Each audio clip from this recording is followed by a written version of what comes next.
Yak Gadget, made in America, based outside of Nashville, Tennessee. Yak Gadget offers all kinds of storage accessories, quick mount motor mounts, anchor systems, track mounted accessories, even paddles. Go to yakgadget.com and get your kayak decked out for your next trip out on the water. The 153 Bait Company, based in Troy, Ohio, make everything from plastics to custom painted hard baits. Hook 'em hard and hook 'em off. All of our baits are made to order, and all of our hard baits are hand painted to order. So go to the153anglers.com to place your order today. To hell and back is in the job description.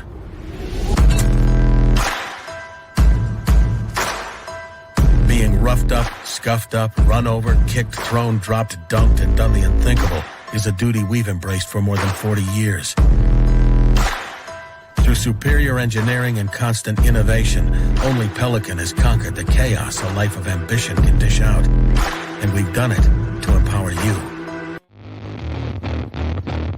Welcome to The Reel Down on Paddle and Fin with your hosts, Dan Perry and Jimmy Skinner, where we talk about everything tournament kayak fishing. Here we go.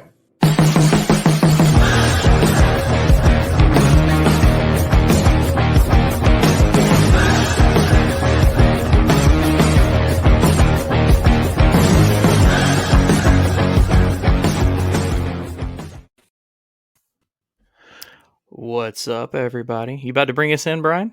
I heard you taking a deep breath. You were like, I always forget. Never mind. Oh, should I go? No.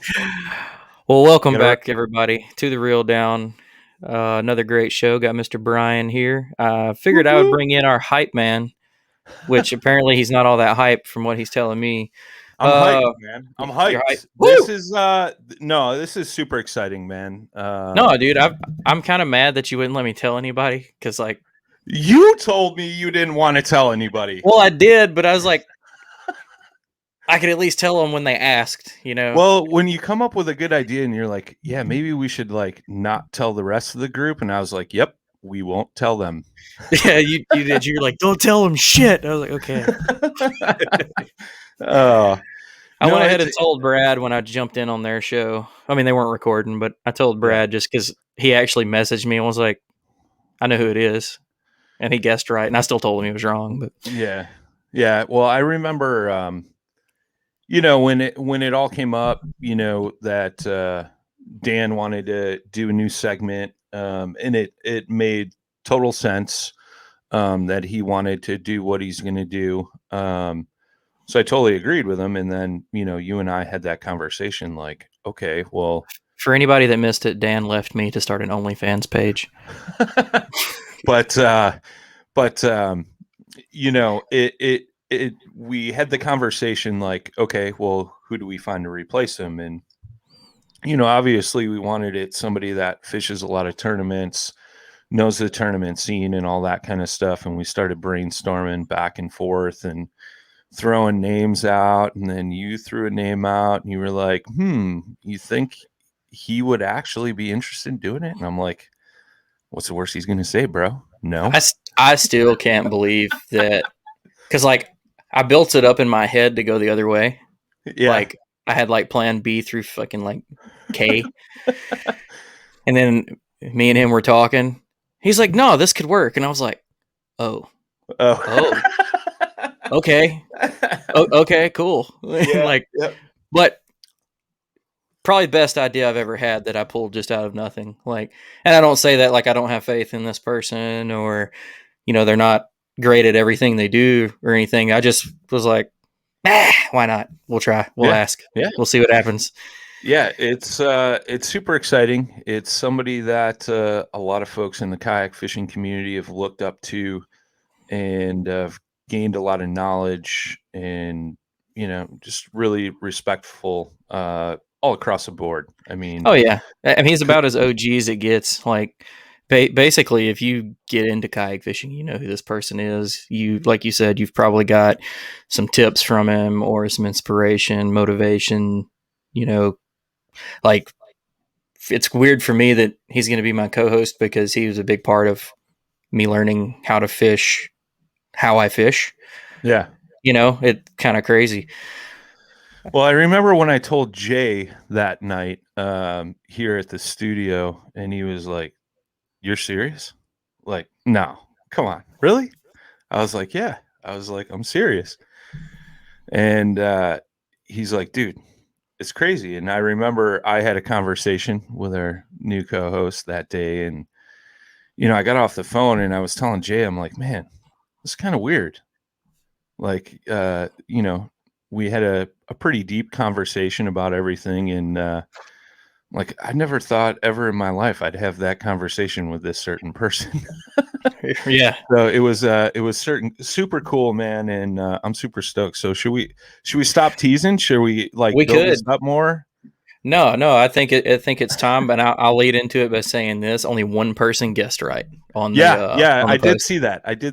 And that was just yesterday too. I think there Yep. was a lot of great guesses, and a lot of those guesses were on the list for sure. They really were. I was like, yeah. hey, that was 2, that was 3. So right before we bring him on, Mr. Elvis Lee, you were correct. We'll reach out to you if you listen to this before you see the message. Be looking for the message or reach out to us, me personally, Brian, Paddle and Fin, whatever it takes. Yeah. But without further ado, the new co-host of the Reel Down, new member of the Paddle and Fin family, Mr. Drew Gregory! Woo! Sorry. There's the hype. Blow the eardrums out. Yes, you are the hype man, my friend. Jimmy, you were right about that. No, great to be here. You guys are making me blush back here in the green room over here, whatever, backstage, whatever you want to call it. Appreciate all those kind words, man. It's just cool to be here. I just love, kayak fishing, love talking tournaments. And I really have come to love the Paddle and Fin Network and what you guys do. And, been working hard, kind of like me, just grew up just, as a hard worker, son of a minister, just hardworking dude. And you guys, I see it. You're working so hard. 600 episodes you guys did recently. Yeah. That is, my goodness, I can't even comprehend. It's hard for me and, Ken and I to get on and do just like 12 or 14 a year, but you guys are crushing it. And you're very neutral in the space of kayak fishing. You're not like, slanted one way or the other towards this tournament trail, that tournament trail, this brand or that brand. You're very neutral. And I said, you know what? I talk tournament fishing anyway. I love it. And you guys are experts at the podcasting scene and understanding it. So I thought, I don't know about this that. is actually a great way. I'm telling you, you're better than I am. Trust me. I have to struggle to figure out all this stuff, to upload it and to schedule it and do all the stuff that I do behind the scenes. So it actually worked out perfect because when you asked me, Jimmy, it was kind of like, dude, this could actually work perfect because if you guys can handle that side of things and I just have to show up and talk, that's kind of where I feel like I, really excel is that stuff, not the behind the scenes stuff that confuses me sometimes. Maybe I'm showing my age. I'm getting kind of like confused with technology and stuff sometimes. But old man Drew. That's right. But if that's all I have to Gregory. do, show up and talk tournament fishing, dude. I just love fishing, love tournament fishing. And what tournaments have done for me, it's kind of like, what they say, this is maybe a bad analogy to start with as the co-host, but what they say about there's, certain drugs are gateway drugs. Sure. You know what I mean? Like, or you, once you do something and you need like another high, like once you eat something that's kind of sweet, you move on to something else. And then like my son, Theo, once he's had like some cake with icing, my God, he just wants the icing now. He doesn't want anything else. Like you just want to get that next level. Okay. So to me, that's what tournaments have always done. Fishing was awesome on its own and it still is, but you add that next element to it and your heart's pounding for a 14-incher. Whereas back, before I was really focusing on tournaments, heart didn't really pound that much for 14-incher anymore. I'd caught thousands in my life. So it was like, whatever, let me ski this thing in, who cares? So tournaments have done a lot for me to enhance my fishing, out there, just make it more fun and entertaining for me. So, and just really tickle that competitive side too, that I have always had as a sports guy. So yeah, I'm excited to be here and I get to talk and you guys handle the other side of things. And this is exciting for me, man. I'm thrilled. Yeah. So, it's great with us with Paddle and Fin that, like you said, with like the behind the scenes and kind of the work that goes into it, there's people that help us with that, in the house, obviously other hosts, like Brian does a lot. I won't take that from him at all, but we do have a couple other guys that'll help with the edits and the uploads and things like that. So, it's a good move. Like you said, like you're getting to come and talk, but it's also not adding a lot of more work for us, because it's kind of like we're already doing it, So this is actually episode 623, and then we also just hit 400,000 plays Woo! this week. Wow. So That's in crazy 3 to think years. about. Well, year one was like, I posted up in the group chat the other day, but I think year one was like 12,000 or something like that. Year two was like 100,000, and then this past year is like 250. So it's just crazy, man. It's growing, and it's just awesome to have you come aboard, Drew, and I feel like I feel like it was something that was kind of bound to happen with one of the shows. Was sure, that next level name, whether it worked out for me because you're a heavy tournament angler, on top of everything else everybody already knows you for: tournament director, TV show, podcast, everything, man. Angler of the year. But there's more to this, and we've had the other part of this surprise sitting back there. So, Brian, on top of Drew being my co-host, what else did we get as like the package? Well, I'm getting confused now. Like, what name do I use? The Hooked on Wild Waters podcast is coming to Paddle and Fin, but it is now going to be called the River Bassin Podcast. Did I get that right? It is. And we're getting Ken too. Ken, the Man Morris! Woo! Hey guys, what's up? How you doing? What's up, brother? All right. Are we going to keep calling you Dr. Noisewater on the new River? Oh, that's right. I totally screwed that up. I should. No. Hey, the Man Morris is good too. I can work with that. Yeah, absolutely. Actually, So- that's really, really funny. I put my name in my wife's phone as the Man Morris a long time ago, like when we were dating. So that actually is pretty funny. Nice. So there you go for everybody that's going to check it out on YouTube. It's a little graphic that Drew and Ken threw together and sent us over real quick. River Bassin Podcast. So same great stuff with a new name, new look for coming over and joining our family. Yeah, man. So you want me to explain this name change real quick? I'm sure everyone's wondering why we are changing our name from Hooked on Wild Waters. Yeah, so there's a little bit to this, and I can't explain every bit of it yet because you'll understand why even more in the future. But okay, Ken, tell me if let's just air it out right here, because I'm pretty sure you agree with me. We had a great podcast, and we have obviously had a great podcast with Hooked on Wild Waters, and we're going to continue to have a great one with River Bassin. But when we first started the podcast, Hooked on Wild Waters was, obviously the name of the show that I did. YouTube, Waypoint TV was out there. Great, well-produced show. If you haven't watched them, go check them out.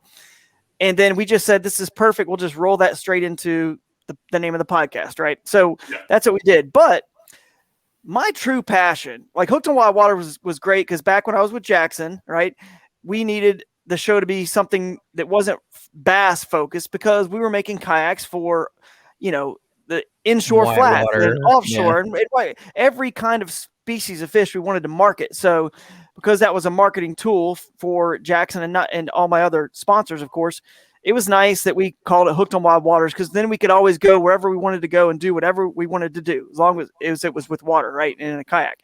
So now, that it's no longer a show and I'm doing my passion and my heart, as you guys probably know, from the reason I started the River Bassin Tournament Trail and that brand. And I know all people listening to this, you're probably like, oh, is the River Bassin Tournament Trail coming back? Well, no, I wish I could find someone to take that over and just do that. So no, that's not the reason why we're changing it, but that's just more where when you and I started this thing, Ken, we would do more tips and tactics and talk about how to fish rivers and have guests on. It was more that style of podcast, right?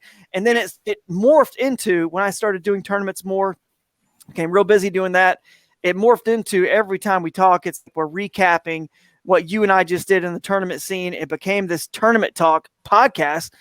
it's called Hooked on Wild Waters, and it didn't make a lot of sense, which is why it makes sense for me to join Jimmy over here. I guess I'm pointing the wrong way, but Jimmy, because now I get to talk tournaments with Jimmy, and not that we will never mention the tournaments, obviously, on the new River Bassin podcast, because obviously I do fish a lot of rivers in the tournaments, but we'll mention them. But when you really want to hear some tournament talk, you go to the Paddle and Fin, the Reel Down. That's where you want to go. If you want to learn more tips and tactics, and maybe we get Dan on, and on our show, and we talk about, I know, by the way, Dan's show, I mean, unbelievable guy. You guys want to check out his show. I'm not sure if what's it called? The Advanced Angler. Yeah, is that the name? Was Angler. It the Advanced Angler podcast that he's starting for Paddle and Fin? By the way, Dan, I will be happy to go on your show and talk about. I know you mentioned last show about the rod and reel theory that I have with using the same length rod. Anyway, I can get deep into that with you because there is logic to it. Reel yeah, reel back in. That's right. I'll go with you on that one. That's right. But anyway, we will be talking about stuff like that, and of course, how to approach rivers and creeks and things we do, and try to give away some of the juice. I don't think I'm going to ever give away all the juice, but I'm going to give away a lot of the good stuff. You know what I mean? I got to keep some close to the vest because after all, I am trying to compete in these tournaments, and you don't see any Major League Baseball pitchers telling the batters, "Hey, a fastball's coming." You know what I mean? Here you go. So you got to keep a little bit, close to the vest. But of course, I want to help everybody out there learn and catch fish too, and have a good time and enjoy the rivers the way that we love to do. So, and that Jimmy, I know you love to do, like you mentioned too. So that'll be River Bassin. I can't wait that since y'all are going back to that focus. I cannot wait just because, like, that's what I look for the most, like on the internet or listen to other shows, is someone that gets into that, mindset of fishing. And there's not a lot of it. So I've always like something you said one time that stuck out to me the most was when you were talking about walking up to a spot with your little laser thermometer, meat thermometer. Yeah, meat thermometer. And checking the temperature of the water. I have not a meat thermometer. I use a laser, but I will, like, when I'm wanting to do that, I'll pull up and, like you said, man, it'll be like 54 degrees. I'm like, well, nope. I'm like going somewhere else. Dude, well, it's true. It works, man. I mean, I speed date. I speed date when when I pre-fish. This is the way I seriously, I consider it speed dating. When I pre-fish, Ken has seen me, man. He knows. He stayed with me at houses before. I don't stay in an area long, and I zip and I drive. Sometimes I don't even put in. I try to hit it all, and just like I said, it's a speed date for all those locations and potential areas to launch and fish. I assess them just like, hey, she walks to the door, you take a glance, whatever. We'll call it efficient. We're very efficient with our pre-fish time. Yes. Some lily pads. Oh, some rock over there. She's like a 9.5. I might like this spot, And I speed date. Then you're coming back in 10 minutes later, like, that's stupid too. She can keep it. Yeah. She's stuck up. She's got some deeper issues you couldn't see in the surface. Anyway, her lily pads are sagging. She's got freeze. Well, we've had Drew on our show tons of times. Ken, you've been on a few times, but tell us a little about you for anybody listening to our show that may have missed the episodes we've had with you on, or not caught you on the noob show or whatever. But tell us about yourself. So let's see here. It's probably going on 5 or 6 years. It'll be in my bio with a little bit more specific information of when I started kayak fishing. But basically, I fished when I grew up with my family and stuff, but it was always just like, random fun stuff. It wasn't like anything serious. I really started to get into bass fishing probably 6 years ago. And then that was about the time I was graduating from the school I was in, and my wife bought me a kayak as a graduation present. So then that's when I utilized Good wife. That. Yeah, right? She had no idea the mistake she was making, right? Oh yeah, she regrets it. So I started fishing out of the little sit-in that she bought me, and within 2 weeks of owning the kayak, I found a kayak tournament, and with these guys over here, and I was done. Like, that was lights out from then. So immediately, a month or two after that, I found River Bassin Tournament Trail, and and that's just that's like the simple origins of how I got started. So I started fishing the river bass and trail. I started fishing some local stuff. So you went from like 0 to all in like a month, man. That's yeah, basically. So then I started, bass fishing more and more, and it became like every weekend I was going out. It wasn't like going out 4 or 5 times a year. Like I was like, no plans this weekend. I'm out of. I'll be on the water. I'll be on the water. I'll be on the water. Remember that gateway drug comment I said? Yeah, exactly. relevant. Yeah, yeah. He's that icing tastes so good. Yeah, dude, you're addicted.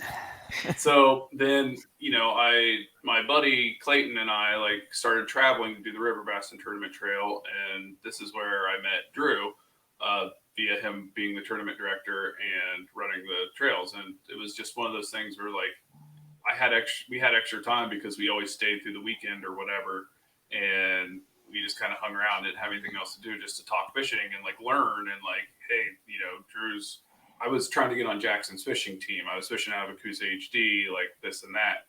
And, trying to talk to Drew to get information or learn or whatever, because he was very good at that and watching his videos. And it ended up being like sticking around after the tournaments and helping him pack the RV back up or pick up the stuff. And then it was like, oh, Christina like really needs free labor goes a long way.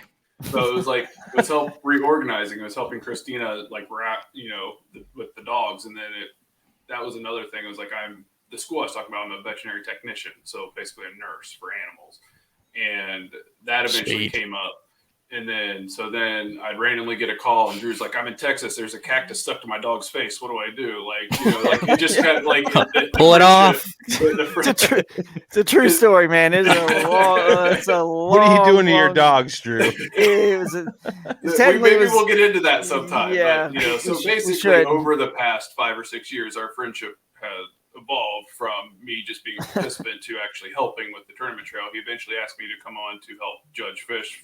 Like I was a tournament director, like I was a judge for him for a little while. And then one day he called me. He was like, hey, do you know anything about podcasts? I was like, no, but I have a computer and a microphone. He's like, are you free? I'm like today? He's like, yeah. He's like, come hop on and see if we can figure this out. Like we'll have like a phone conversation, but it will be like, we were going to figure this program out. I was like, okay, sure. So like I loaded up the computer and we started figuring out, and he was like, hey, why don't you come on and do this with me, just because you seem to pick this stuff up fairly quickly and like you like talking about fishing, so why don't you just come on and help me run this thing? I'm going to start a podcast for Rocktown Wild Waters. I said, all right, I'm down, let's do it.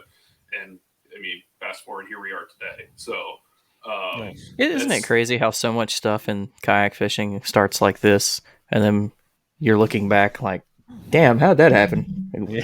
How'd we get here? Yeah. I went from sitting in a future beach sit-in kayak to like now I'm traveling across the country fishing national tournaments and talking to Drew Gregory once a month on a podcast. Like it's wild. It's been a wild ride, and I'm excited and pumped to join Paddle and Fin and get our new name and transition going and keep it going and get back to some of those basics and those fun river stories and the techniques and the tips and stuff that we started with and got away from a little bit with the tournament stuff. And I think this is like a perfect opportunity for the transition that y'all are doing too. Like, it's kind of starting something new, starting fresh. It's pretty sweet.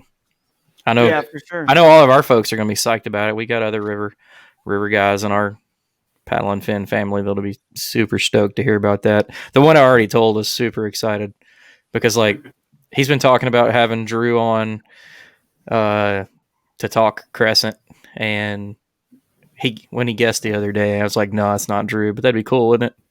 What do you think about that? Do you think it'd be pretty cool if like the Hooked on Wild Water gang came over and all that stuff? And he was, yeah, it'd be great. So then I was like, I told him today, I was like, oh yeah, you're right. And he was like, he just stared at me for a minute, like, really? Yeah, I was like, that's funny, no man. Shit. No, for sure. I'll tell you one thing real quick. Just to also share, like, obviously you guys know I've got a lot of sponsors that support me and what I do, but none of them, like, they've never said, start a podcast to do this. I just love to talk about the sport. I just love it, man. I just have a passion for it. And that's, it's why I contacted Bassmaster and I was like, hey, I'd love to be a contributor. because I had some friends over there already and some guys on the Elite Series, and I just contacted them. I'd love to contribute kayak stuff just because I love it. My sponsors didn't. I never monetized the Hooked on Wild Waters podcast. Never did. We just talked it because we'd love to do it. My sponsors would still support me exact same. Right. If I never did a podcast, I send updates to all my sponsors, and maybe one day I'll come on one of your shows that's the right fit to talk about trying to go professional in fishing and how all that works. There's a lot to it, but I do send like a quarterly or sometimes bi-yearly, whatever. But I try to do a quarterly update to my sponsors with a newsletter, let them know here's what I'm up to. And I put the podcast on there for sure. But no one ever said do a podcast or do, you know what I mean? Like what I was doing was enough. So to me, this works out perfect because it did become, my time has become more and more crunched, which is probably why when you asked me, Jimmy, it was like, yeah, guys, he's busy, he's running tournaments, he's got his family, all this stuff that you see me doing. And it's true, but it actually worked out the complete opposite, which you didn't expect, that you guys could take a little bit of burden off my hands. And it wasn't like I was monetizing this anyway. You know what I mean? Sure. And it's a win-win. And there's more to this whole thing that'll reveal itself as time goes on as well, and in the river bass and all that. But it was super important to me. You guys are as neutral as possible. I listen to all the shows. Certainly you have some guys who are sponsored by this brand or that brand or whatever. They mention those, but I don't hear you guys really, ever badmouth anybody. And that's how we are at Crescent Kayaks. And it's just important to my brand. It's how I've always been. We're pro everybody in the sport. We're like, is it Sweden or Switzerland that's neutral? I don't know. Whichever one of those countries is the neutral country. Is it Swiss? Sweden? I think it's Swiss. I got 3 intelligent guys on here. Come on, somebody. -2. I'm not in that. Anyway, I've always felt that's kind of how I am. And Crescent is. I just have a love and passion for the whole sport, for everybody. I have friends that fish out of different brands and have different rods and reel sponsors and lure. It doesn't matter to me. Right. So I just thought it was really cool that you guys were like that. And that was important to me. And we can come on here and I can still interview and talk about and mention and, all the brands and all the names and promote the anglers. That's really the goal, to kind of keep getting the anglers who win these tournaments, who are come on our show. Jimmy, I know we're going to interview some club guys too, some smaller clubs when the national stuff isn't going on. And that was just super important to me that you guys have kept that standard with Paddle and Fin. So I really appreciate that. Yeah. I mean, that was a long conversation that you and I had, Drew, and, I don't even think we've ever talked about it, but that's been my one standing rule since we started the podcast. And that was something that Jay and I agreed on way back in the day, is that, we got to stay neutral. And, the perfect example that I gave you was when we talked about the different kayak trails on our show a couple weeks back. And, obviously was spicy. We all had opinions and stuff, but at the same time, we're not just going to go, oh, this sucks or that's bad. It's, this is good, this is bad. Compare and contrast and pros and cons to each, and just trying to stay neutral across the board. And, like you said, everybody has their favorite thing. And, I'll be the first to admit, I'm a new canoe guy. I love being in my new canoe, but that doesn't always meet everybody's needs, it's that age-old question, what's the perfect kayak? There's no such thing, go try them all and see what suits you best. That's what I tell everybody. Yeah, I'd love to see you get in a new canoe, but if you got in a Crescent or a Jackson or a Old Town or a Hobie, so be it. I don't care. The most important thing is getting more people on the water and just having a great time while they're out there doing it. Yeah, man. And it's actually, I thought it would be kind of hard to stay neutral, but it's actually really not. Sure. I thought when we'd have these aggressive topics come up that we'd get sucked into it. And I mean, we've had, like I said, we had the spicy show a couple of weeks back. The tube jury was in on that, but it still wasn't slamming any one thing. It was, everybody had good points. Yeah, I think it was just things more were about factual, talking about how to make things better. Yeah. Exactly. Well, I mean, Yep. being neutral and having a discussion isn't exclusive. Right. So Right. To make things better and to point out advantages and disadvantages as having a discussion, it doesn't mean that you're picking one over the other. A discussion Exactly. is a discussion. So you got to have those opinions, and maybe that'll formulate something better at the end of it. Right. Absolutely. And I've always been like I'm one of the people that love to watch the world burn. Like I might not contribute to it, but I do thoroughly enjoy paying attention to it. So like if that's your thing, I'll always be like, man, check out the dudes on KBN because, and I'm not saying that they like bash on people, but they don't really have to watch. Like they're known for just speaking how they feel about everything, which is great. Like, and I don't mind it at all. I swear to God, I love it. Like we've had conversations with Lambert and them before just to make sure, be like, look, man,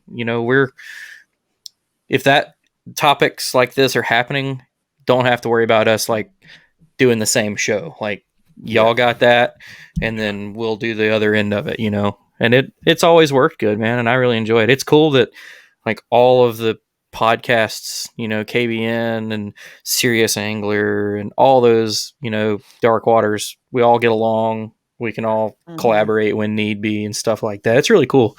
It's been fun for sure. And I like hearing when people like notice that we're neutral about everything, like Drew's not the first person to say it. Brian, I'm sure you've heard it too. People, I love that y'all aren't standing on one brand, one trail, one person. We're not kissing nobody's ass. Yeah. And we kiss Brian's ass, but we kind of have to. Yeah. I think it's just about being fair. I feel like Paddle and Fin is a member of the media. You know what I mean? Absolutely. And if you're a member of the media, I think you need to be fair and neutral. It doesn't mean you can't point out like Armando did that, BASS had some things that I know they even would wish it could be changed. In hindsight, they probably would have changed some things, in which they will. We feel like they will next year, and they're already on it.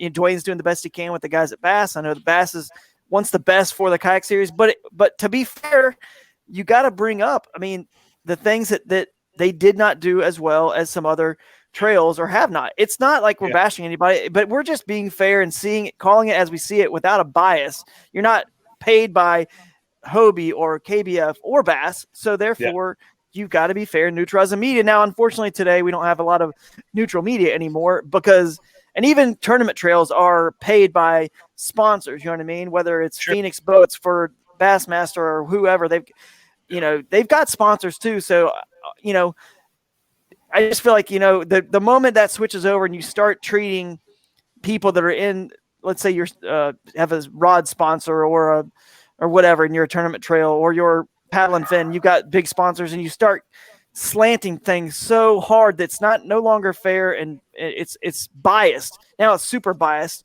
You know what I mean? Then it sort of becomes you're no longer that neutral media. You know what I mean? Like right. Yeah. Well, and I think bringing Drew to the tournament podcast, and then bringing River Bassin podcast to under the Paddle and Fin umbrella, like that's probably the whole. It's going to bring neutrality out of us. We're going to be able to bring our opinions, and we're not like being from the Hooked on Wild Waters podcast. It probably came across often as Drew and Crescent and mine, and like what our direct opinions were like in some of those things when we brought up those topics. Like, so if we said something about Hobie, or we said something about BASS, or we said something about KBF, that was automatically Drew's opinion on that, and it could be taken as an attack. But like, I think coming into here, that's going to be more, it's going to bring us into a discussion sort of space, and less of completely 100% representing Drew in that situation as well, I think. Oh yeah. And it, there's definitely like you just said, everybody knows, like they hear your show on our network. They know that, yes, y'all are part of Crescent, but it is not a biased, like y'all are all tell it how it is. And everybody will, that's right. Like Paddle and Fin ain't going to pick up no crap. Like we're not going to just, this is how we've always done it. We're not going to bring something in that totally is a curveball to that. So that kind of credibility, I guess, would be a word for it. Yeah. But I think it's great to have y'all, bring that on. And it's really cool that, because, you hit me with the name change thing like 20 minutes, or no, that's probably about an hour ago. But that's what I was figuring you were going to say, is what y'all were doing was getting back to that kind of like the roots of the year style fishing and river bassing, which is great, man. That was the purpose of it. It really was at the beginning. And if you remember some of the early shows, I talked about how when my wife and I had our son Theo, he's 3 years old now, but I still play golf on the side. Not as much as I used to, but it's the only hobby I have outside of fishing. So the only way when you can't play a lot of golf because you got a 3-month-old or a 6-month-old and you can't do fishing, can't do any of that stuff. The only thing you can do is listen to podcasts to try to just get your mind to a different place. You know what I mean? And when you're in lack of sleep and whatever, and I realized how much I could learn and get better by listening to those golf podcasts without ever going to the driving range, without ever picking up a club, without just listening and learning strategy. So that's kind of where the idea of the River Bassin podcast came in, where you can teach people. And because I realized that, I'm blessed to be able to quote unquote fish for a living, but obviously most people out there listening to the podcast do not. And you guys, just like golf was for me, it's like you can't, you're at work, you're driving, you're commuting, you're at the gym, you're mowing your lawn, like all this life stuff that you're doing, you could be listening and learning. So that's kind of where, that River Bassin podcast and why I guess it originally started. And, hopefully we can just keep that going. And I don't think we're going to be doing, we'll be once a week, Jimmy, we'll still be kind of random and whenever, and hopefully we can try to get them every couple weeks. Now during the winter is when we're going to pick up and really ramp up, because now that I'm in beautiful Northeast Ohio, where the winter begins in whatever. When does the winter begin, Ken, up here? Technically, when do you guys consider winter? Like November, December? It can The beginning be of December? at times. October? Yeah, it can snow in October. Jeez. Yeah. So that's when we're going to get busy, man. We're going to be doing a lot of podcasts between November and, March. Like February. Yeah. Fall can kind of be from like September to November, but winter can start as early as October. It really just depends. I've been thinking it, and I was going to say it to Brian, man, we're going to end up having 2 shows a day before it's all said and done. We keep adding shows. Yeah. We're going to have all the content, all of it. Just wait. We'll be on Sirius Radio one day. Yeah. Nonstop kayak fishing talk. It'll just be 24 hours of Brian just knocking coffee down. Every 30 minutes you hear his grinder in the background. I need coffee fresh right roast. I bet. Fin Productions presents. Yeah. Hey, next step, Paddle and Fin coffee. That's what I want. Could be good. Why do you keep releasing secrets, man? I mean, I didn't know, but that'd be cool. I need a Hawaiian. Oh God, what's it called? We'll talk later. Come on, reel it back in. Reel it back in, like Ken said. We're just gonna have Ken in all of the shows. He's gonna be in the background when we all tangent off. Keep everybody on track. Yeah. Oh yeah. That's the main thing I have to do for Drew. Like, come on, Drew. I know. I can tell when I listen. That is my biggest worry with me and Drew being on together. Is he can go down a rabbit hole, and I love to go down the rabbit hole. Right, you'll follow. Yeah. Yeah, and so Dan was always like, because like he kind of did it on a strict time schedule. Yeah. So he'd be like, okay, let's get started. Show's done. All right, we're cool. We'd talk for 5 or 10 minutes afterwards, and then he's out. But he would always like keep us in. I can't we might have some long episodes. Yeah. Drew, one of Drew's favorite things to say is he's starting to spin out, and like I just pretend like I'm over there with like the kitty litter throwing him underneath the tire treads as he's starting to spin out. Come on, dude, let's get back in this. Pushing him behind. I'm always spinning out, man. I'll tell you. Hey, listen. Here's the thing, though. This is tournament related, so this applies. The reason why I'm always spinning out at every tournament, and I know I've got I've been blessed to have a lot of really good finishes, and everyone's probably like, "Why are you so freaking stressed out and spinning out?" Right? Well, first of all, fishing's hard, dude. Like no matter what, for anyone that finishes good, it's hard to catch a bass. I mean, I will never forget that it is hard, even for the best. But the other reason is because I just told you guys how I pre-fish. I speed date, and I really don't know. What I have. I have to make my best guess and judgment. It's kind of like actually a speed dating show where you got all the girls and the guy, and he's got 30 minutes or whatever. The show's 30 minutes long. He's got to figure out which one he wants to pick. Like just with the short time he's had with each one. So the night before, Ken knows my routine. I'm sitting around. I'm eating at the Airbnb we're at together. I'm eating ice cream probably. I'm spinning out.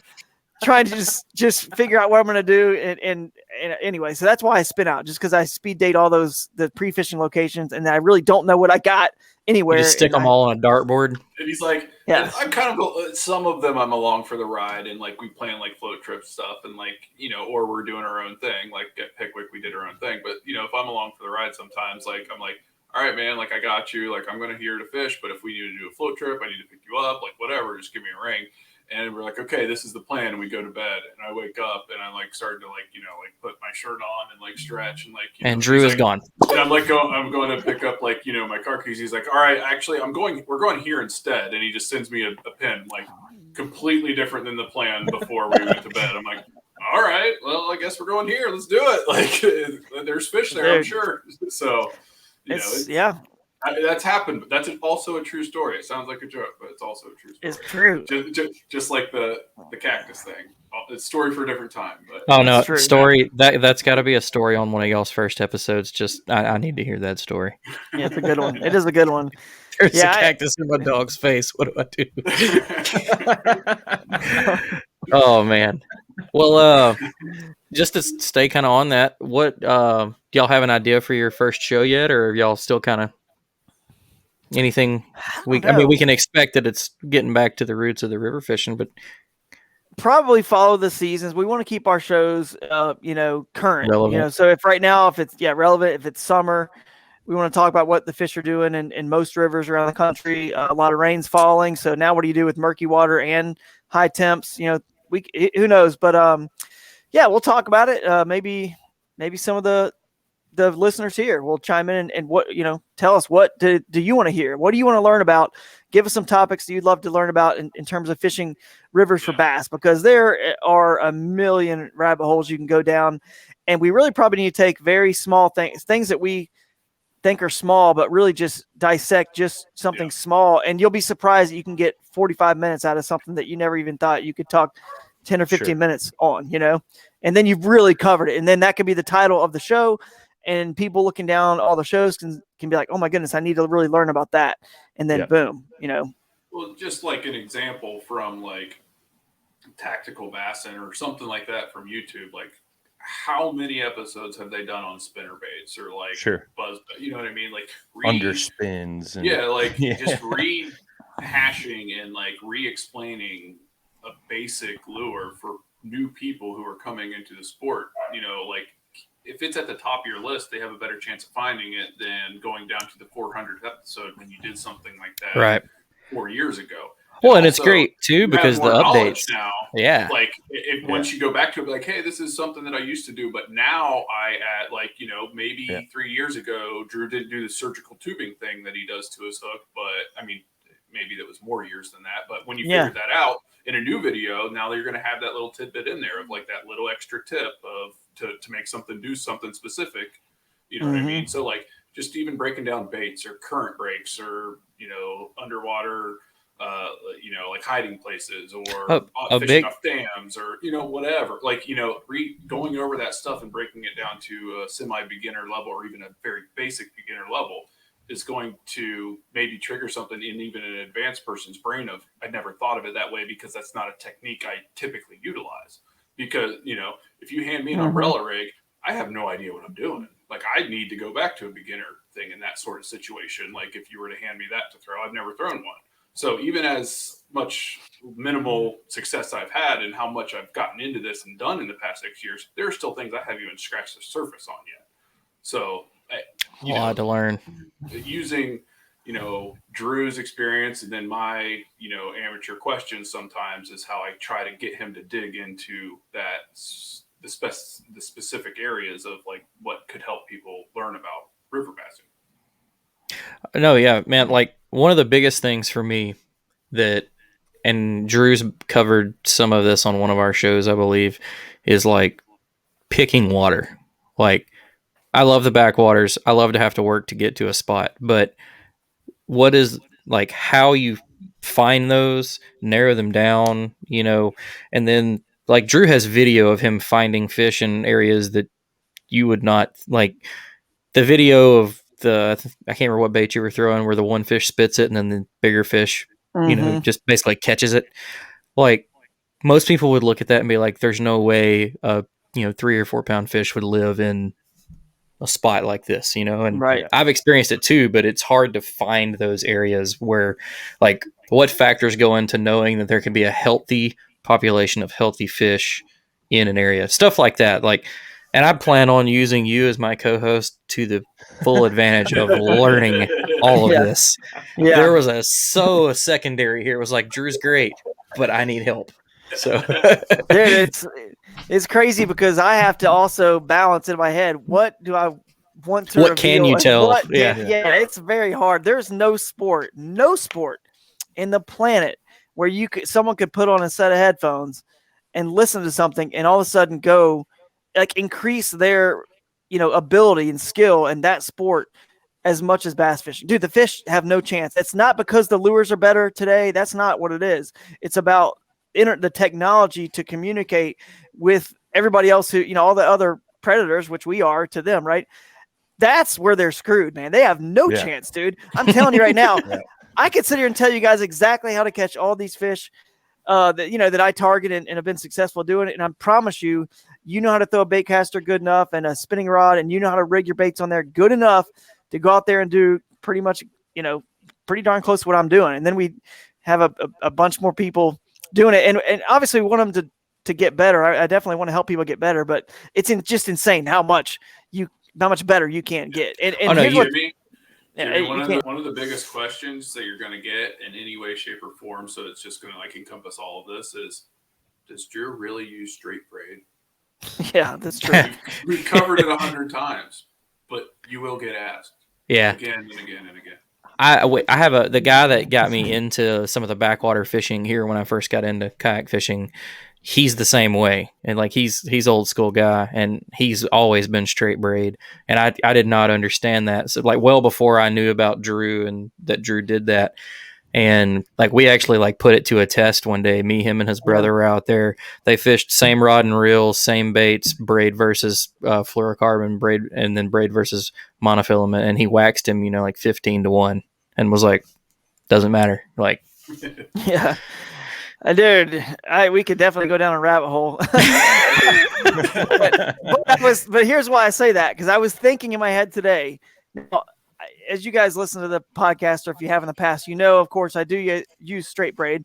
I don't use any other line. I have a spool of fluorocarbon somewhere over here. I just whatever that stuff is. Yeah, still have not strung it up. But I was thinking in my head today. It's actually funny we're saying this, because I was thinking how I don't throw. You also know I don't throw a lot of crankbaits because they have treble hooks. I like to fish a lot of places with a lot of cover, hard cover, places that they could get hung up. And I choose single hook lures like spinner baits and chatter baits and buzz baits more often. But I do throw a whopper plopper sometimes. It's a great bait, and a spook, or really the new 13 fishing dual pitch is a great the one I really use. It's a spook style walking bait. Now, here's what I was thinking. If you listen to any podcast with any pro anglers, they're all like, oh, I throw 50-pound braid for a whopper plopper, straight braid, 50-pound braid, or maybe they'll put a little bit of a leader, right? Because that way the braid doesn't get caught up in the hooks, which it rarely ever happens to me. It really does. Yeah. So I was thinking to myself, are the hooks on a whopper plopper? You guys tell me, is the hooks on a Zara Spook Junior or a Zara Spook, are they any different in size than a crankbait? I mean, it depends on the profiles different? or anything, but no. Yeah, they're not much different. That means if you get a bigger crankbait, it's the same size, number 4 or whatever it is, number 6 hook. Yeah. If you use a smaller, they're all the same, but they would still throw straight braid, right, on the top water because it floats, and that's what they want. So why do you not throw braid for a crankbait? They're like, oh, you need that stretch and all that stuff. Why? So why wouldn't you need it on the top water then for the same thing? Because the hooks don't pull out, wouldn't you? The thing that kills me with guys with the braid talk on not going braid on crankbaits is they're like, well, it won't dive as deep. Well, if you throw it, further, long line it, it'll get down there.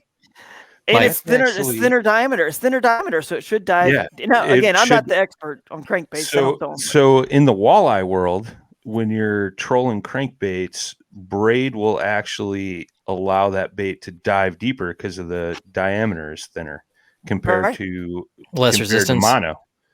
Yeah, less resistance in the water.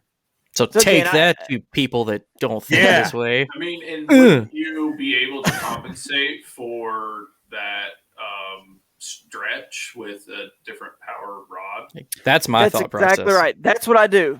That's exactly, and that's where Dan and I could get into the topic is a little bit. Now there are a couple situations where you will need a different rod action, but in general, with most of the stuff I throw, I do want the same length, the same action for that day, because when I pick it up, I want that cast to feel the same for accuracy purposes, and I want to know. Like, it sounds crazy, but I almost can feel when I set the hook on a fish, I can feel it move from point to barb in its mouth. Like, I know exactly how much, because there's no stretch in braid. So I know exactly how much like pressure to constantly be putting on them, right? So if I have a crankbait fish, I'm not going to just wail on and pull the hook out. I know that I'm using braid as low stretch. I know what action my rod is. I'm not going to rip the hooks out of their mouth. It's just not what I'm going to do, because that's what I'm used to using, and that's what I know I'm using. Anyway, so it's all.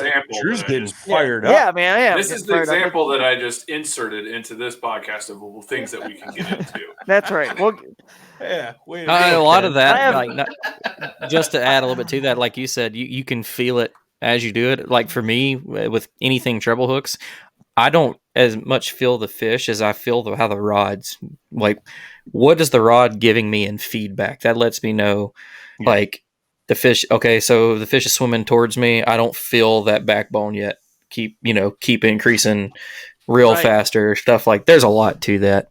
That whole, fishermen like to have stuff to argue about. I feel like line is one of those things, because a lot of people talk about fluorocarbon and stuff's better for line visibility and the fish can see it.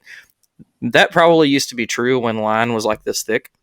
Like, all these diameters have decreased so much.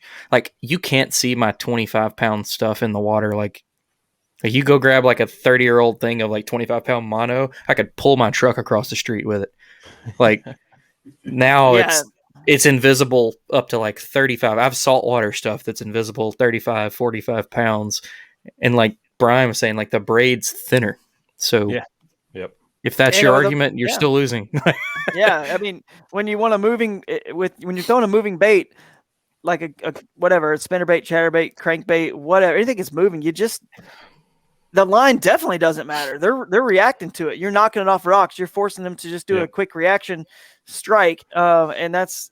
Anyway, I don't want to get in. We'll get into all this in podcasts to come, but I've got a lot of weird theories, and honestly, the only reason I'm able to confidently share them and just throw them out there, kind of like vomit them out sometimes, as Ken knows, is because I have proven them to be accurate in my mind. I've proven them in my mind, and no one's ever out repeated success. Yeah, like.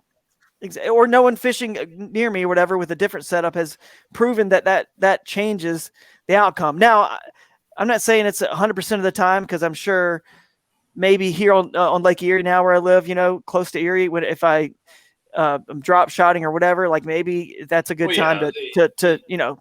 You have to take in consideration the style of fishing that you do. Yeah, for sure. Fishing versus casting is going to make the argument different.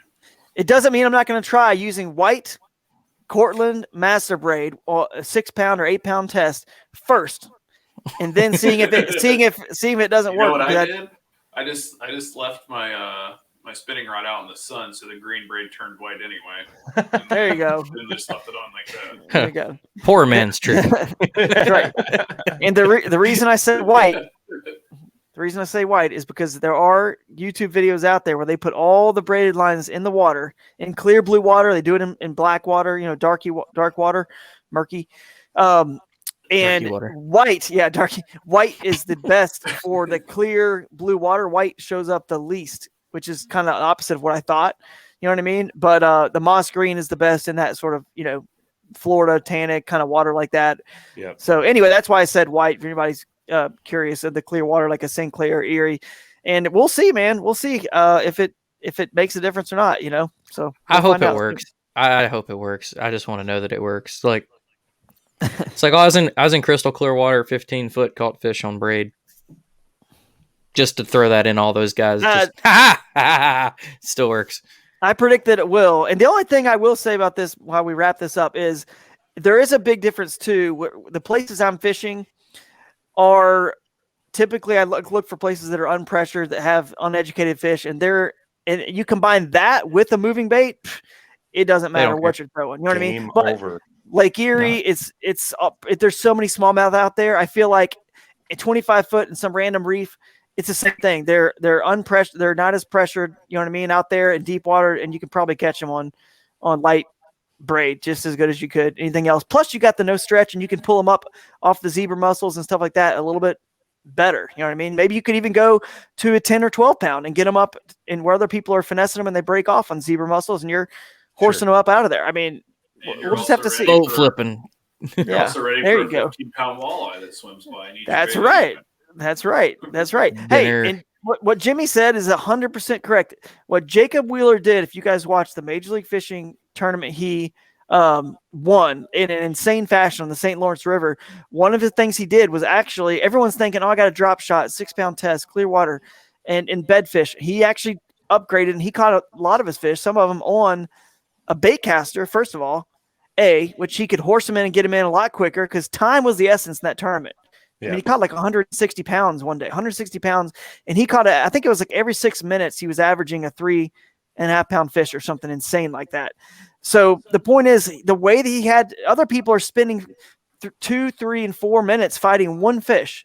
If he moved his spinning rod up to, I believe, 12-pound test, and he did all that, he caught him on his bait caster if he could, and the spinning rod, if you imagine you're catching 50 or 60 fish a day, and you can gain a minute on everybody else, on every fish, you can average a minute. And you catch 60 fish, that's an hour of fishing time you gained on the entire field. And that's why I would go to that braid, the low diameter. I would try to catch them with that first, and always do. I want to catch everything on a bait caster. I mean, I haven't used a spinning rod in probably, a while, probably since this time last year. Because if I can find them on that setup, then I can horse them in, I can control them, I can get them in, and be sure they're getting in the boat more likely than a spinning rod, and it saves some time too, of course. So. Oh yeah. Yep. Well, that'll be another episode. Dan's gonna be busy. I think Drew's gonna be on Dan's show a lot. When I told him that I'd got this down, is there a list? I'm sure he will when he listens. Like when I told him, because Dan has the nickname of spreadsheet, so I'm sure it's being written down. Yeah, it just went from like Drew, so and so, so and so. That's like Drew, week off Drew. But yeah, when I told him that I got you to be the new co-host, he was like, "Well, crap, man. I was thinking about getting him to come do some like guest hosting and stuff with me." I was like, "No, I'm sure." Like, especially like you said, come your off season, you got all the time to talk fishing. We'll have like 5-hour episodes on that segment. You'll have to have Ken every now and then just click into StreamYard and be like, reel it in, Drew. Dude, it's true. Jimmy, there will be times where I just completely forget where we were, dude, and you'll have to just remind me. I'll pay attention. You got to go hang out with Theo. Come on. Yeah, it's Christmas. Dude, I got a second kid due, on Christmas, the day after Christmas. So there's no doubt about it. That's going to be a busy time for me. If I'm on a podcast, then trust me, I'm not going to. We'll just podcast from the delivery room. Yeah, no, I'll go and be like, "Hey, Ken, come pick me up so I can finish this on my phone on the way to the hospital." I'm going to be critiquing the doctor, be like, "No, dude, latex gloves will work fine. You don't need the." You're like critiquing all the ways doing. Dude, your form is way off. Your form is way off here. Oh, the drama! I love it. Just use a cinch knot. What are you doing? Love it. Yeah. Well, again, guys, thank y'all for coming on tonight to, introduce it to everybody else.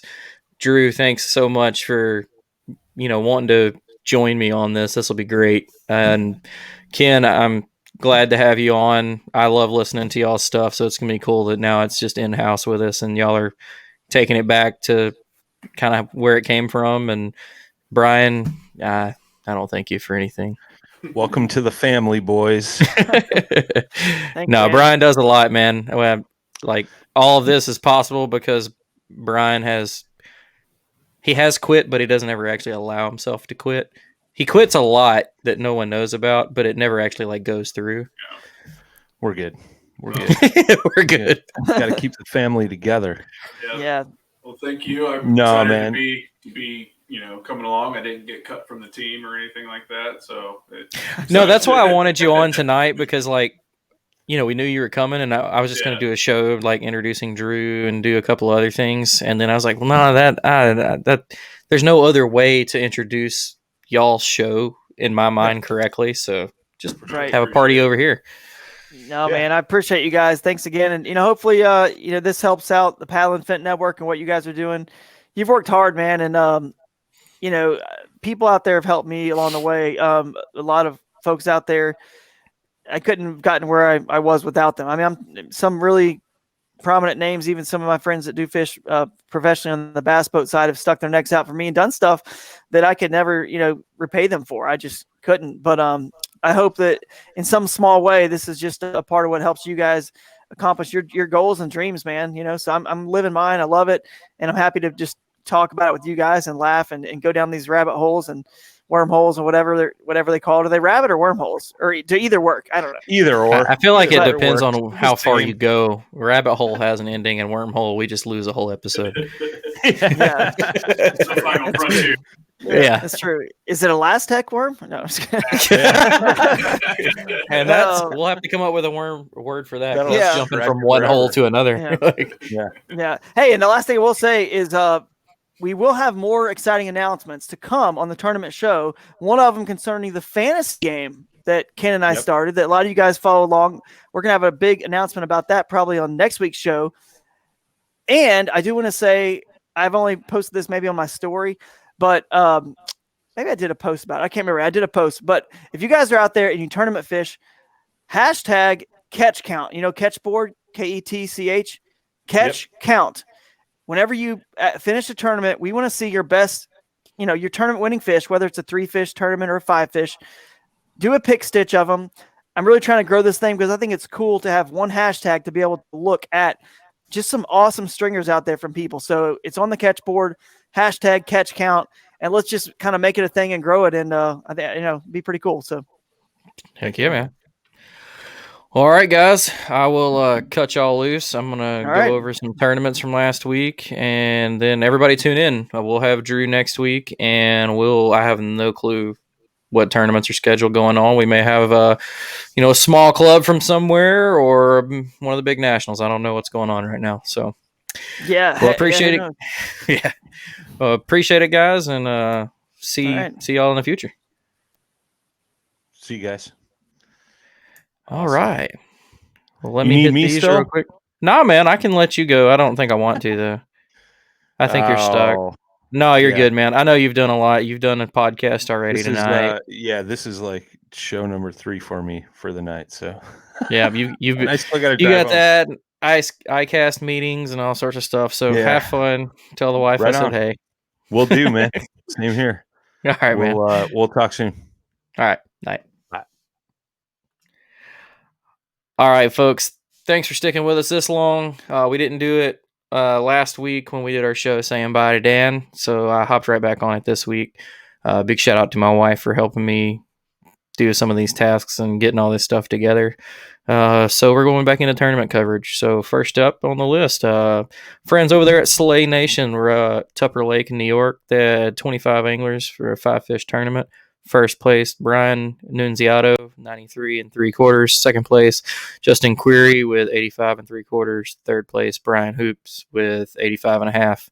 Going on from there, we have the All-American Kayak Series. They were on the Upper Mississippi River pools 8, 9, and 10. Love that area. Pool 9 is my jam. 55 anglers. First place, Joshua Gager with 89 3/4. Second place, Jacob Kaiser, 88 1/4. Third place, Lance Burris with 87 3/4. And the fishing has been on fire up there as far as numbers. All but 11 anglers hit a limit. So in conjunction with the All-American Kayak Series event, the Minyak Bass Fishing League had an event up there in La Crosse as well. Some of the same names. They had 32 that did that. Some good bit of people double dipped. First place, Jacob Kaiser, 88 1/4. Second place, Lance Burris with 87 3/4. And third place, Ryan Bonikowski with 87. So Jacob and Lance took home a couple of paychecks. So congrats to those guys. Kayak anglers of Northeast Ohio are on Berlin Lake. 31 anglers, 3 fish limit here. First place, Eric Ortepan, 48. Second place, Bob Hammond with 46 3/4. Third place, Eric Lander with 44 3/4. Moving on, West Virginia kayak anglers are on Cheat Lake, and it says river open, so they must have had kind of an open boundary for some of the rivers up there. Charity tournament as well, 55 anglers in that. First place, Garrett Thompson, 73.5. Second place, Philip Backus with 72, all smallies. And same for third place, Andrew Sweet with 70 1/4, all smallies. Gotta love an all smallie limit. Moving on, Buckeye Kayak Fishing Trail. They were on Winton, Cowan, and Stone Lick. 60 anglers. First place, Reese Stoughton with 85. Second place, Chris Anderson, 83 1/4. Third place, Adrian Warfield with 80 1/4. New York Bass Fishing. We're on Hemdice. 54 anglers. First place, Dan Robinson with 90 inches, big bag. Second place, Dan Hargrave with 89 3/4. Third place, Bruce Rodenberg with 86 1/4. And another good tournament where more than half of the anglers caught a limit. Southwest Virginia kayak anglers did a statewide tournament online, 32 anglers. First place, Travis Harper with 90 3/4. Second place, Matthew Mullins with 81. Third place, Mark Huffman with 80. A few more left. Mid-Atlantic kayak bass fishing was on the Occoquan Reservoir. We'll go with that. 30 anglers. First place, CJ SP with 76.5. Second place, Sterling Leach with 59. Third place, Mr. Jake Harshman with 58 1/4. That was tough fishing. 30 anglers, only 56 fish were caught, and first place was the only person to catch a limit.